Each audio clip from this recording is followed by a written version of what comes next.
E ao decorrer da parábola vocês vão entender porque eu li ele. Vou começar a leitura.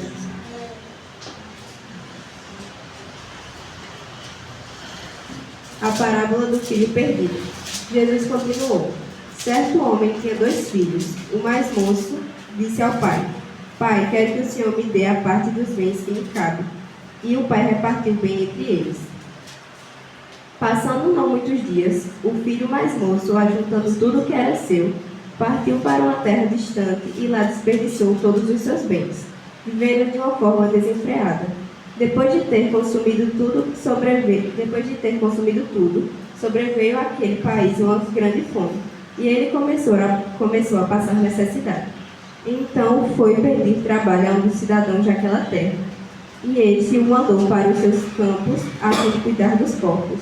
Ali ele desejava alimentar-se das alfarrobas que os porcos comiam, mas ninguém lhe dava nada. Então, caindo em si, disse: Quantos trabalhadores de meu pai têm pão com fartura, e eu aqui estou morrendo de fome. Vou me arrumar e voltar para o meu pai. E lhe dizer: Pai, pequei contra Deus e diante do Senhor. Já não sou digno de ser chamado de seu filho. Trata-me como um dos seus trabalhadores. E arrumando-se, foi para o seu pai. Vinha ele ainda de longe, quando seu pai avistou e, compadecido dele, correndo, abraçou e beijou. E o filho lhe disse: Pai, pequei contra Deus e diante do Senhor, já não sou digno de ser chamado de seu filho. O pai, porém, disse aos servos: Tragam depressa a melhor roupa e vistam-lhe. Ponham um anel no seu dedo e dê-lhe sandálias nos pés. Tragam e matem o bezerro mais gordo. Vamos comer e festejar, porque este meu filho estava morto e viveu, estava perdido e foi achado. E começaram a festejar. Ora, o filho mais velho estava no campo. Quando voltava a aproximar-se da casa, ouviu a música e as danças. Chamou um dos empregados e perguntou o que era aquilo. E ele informou: o seu irmão voltou, e por tê-lo recuperado com saúde, o seu pai mandou matar o bezerro gordo. O filho mais velho se indignou, não queria entrar. Saindo, o pai, porém, procurava convencê-lo a entrar. Mas ele respondeu ao seu pai: Faz tantos anos que sirvo ao Senhor. Nunca me deu um cabrito sequer para que eu fizesse uma festa com meus amigos. Mas quando veio esse seu filho que sumiu com os bens do Senhor, gastando tudo com prostitutas, o Senhor mandou matar o bezerro gordo para ele. Então o pai respondeu: Meu filho, você está sempre comigo. Tudo que eu tenho é seu. Mas era preciso festejar e alegrar-se, porque esse teu irmão estava morto e reviveu, estava perdido e foi achado.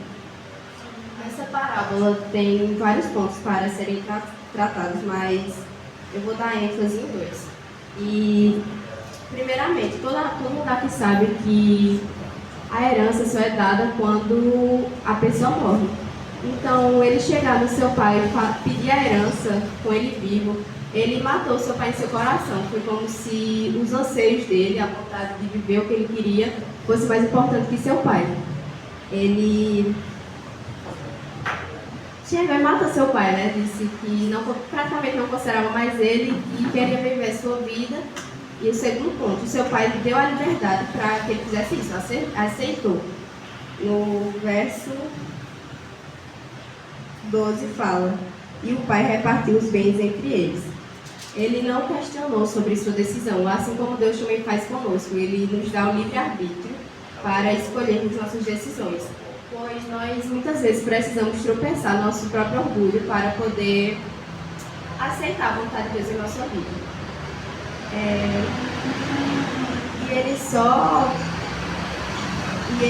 Após perder tudo, aí sim caiu em si. Dessa parábola podemos tirar muitas lições. O amor de Deus não tem limite, e Ele nos acolhe quando o arrependimento é genuíno.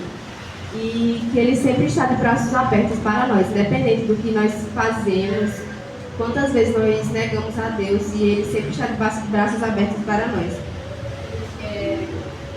Quando Ele estava ali na fome, estava servindo comida para os porcos, Ele tinha vontade de comer a comida do porco. Nem isso ele tinha a oportunidade de ter, ele tinha vontade. Então, ele estava passando fome e lá nesse momento ele se lembrou de seu pai, que na casa de seu pai ele tinha fartura. Na casa de seu pai ele tinha uma vida boa. Então, o primeiro pensamento dele foi o seu pai.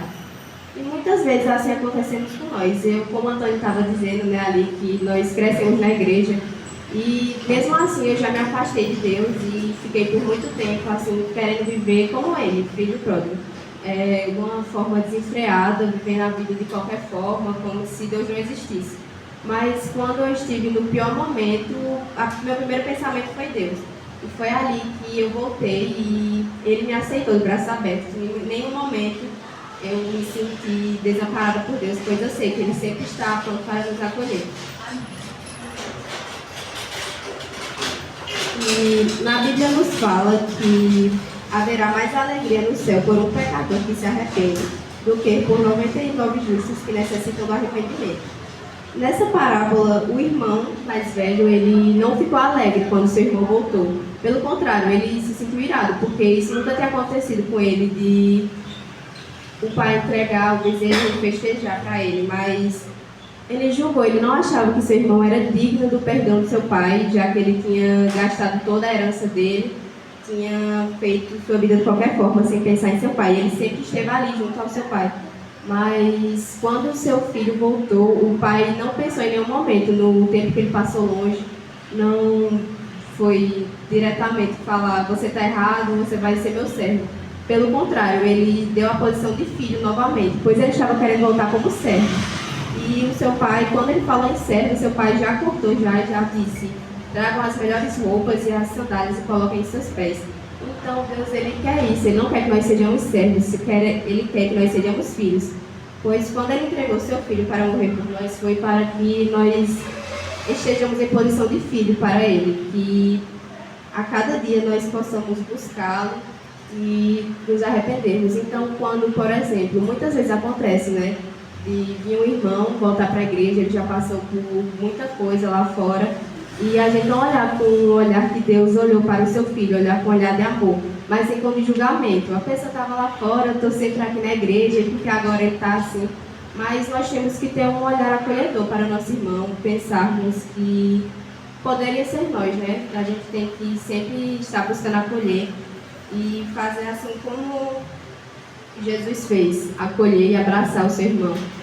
E que quando acontecer isso, quando nós nos afastarmos de Deus por um momento, nós não começarmos a nos afastar completamente, mas sempre buscar voltar para a sua graça, pois Ele nunca deixará nos perdoar.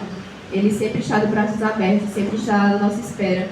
Então, aqui, acredito, não conheço vocês, né, mas talvez eu possa estar falando para pessoas que estão afastadas ou que muitas vezes nós mesmos na igreja a gente acaba se afastando da presença de Deus, mas que vocês possam estar sempre no olhar que Deus, Ele nos ama e Ele nos quer perto dele. Então, que nós possamos sempre estar buscando Ele a cada dia mais. Quando a gente tropeçar, a gente não aceite ficar ali no chão como porcos, mas que a gente volte para o nosso lugar de filho e continue a buscar o nosso Deus. Muitas vezes nós somos atraídos pelo mundo, mas principalmente a gente jovem, né, como já foi ditado na lição, muitas vezes nós somos atraídos pelo mundo.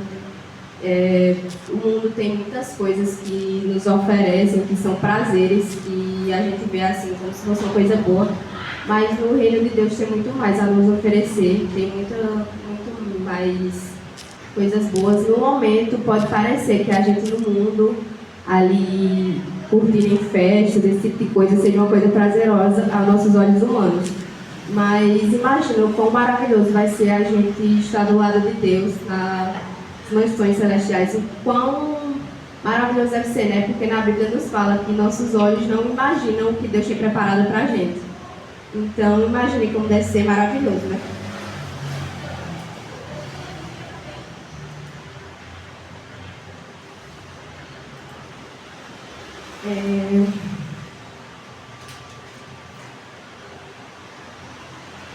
E como eu já tinha dito, né, que não importa o que você fez ou quanto tempo você esteve longe de Deus, mas apenas volte para casa, porque essa parábola nos ensina, né? Ele pode ter tropeçado no seu orgulho, pode ter buscado muitas outras coisas, pode ter se esquecido de seu pai por um momento, mas ele nunca esqueceu o caminho de sua casa.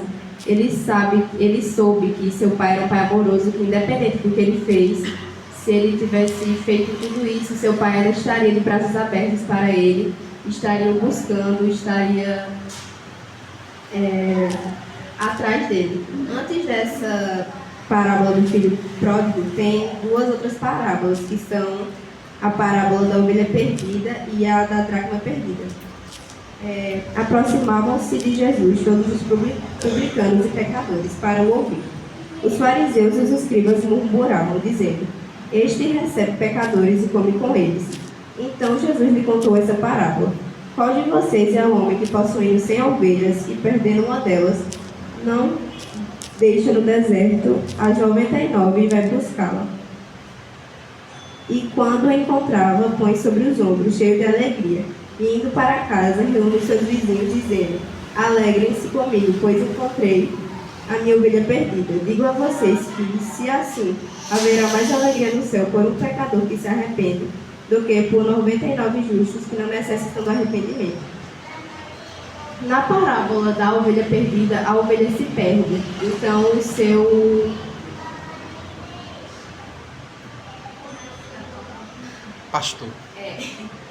pastor vai em busca dela. Já na parábola do filho perdido, ele sai por vontade própria. Mas não é por isso que ele parou de buscar. Na parábola da ovelha perdida, o seu pastor vai em busca dela, pois ela se perdeu. Já do filho pródigo, o seu pai sempre esteve lhe esperando, né? Ele disse que quando ele estava vindo, ele foi a seu encontro. Então, ele estava na espera, né, de seu filho voltar, sempre esteve. E assim Deus está com nós, né? Todos os dias nos esperando voltar. Sempre tem aquele filho dele que se afastou dele, mas ele sempre está ali em constante busca. E a gente tem, como irmãos, a gente tem que estar sempre em oração por esses irmãos e buscando a eles.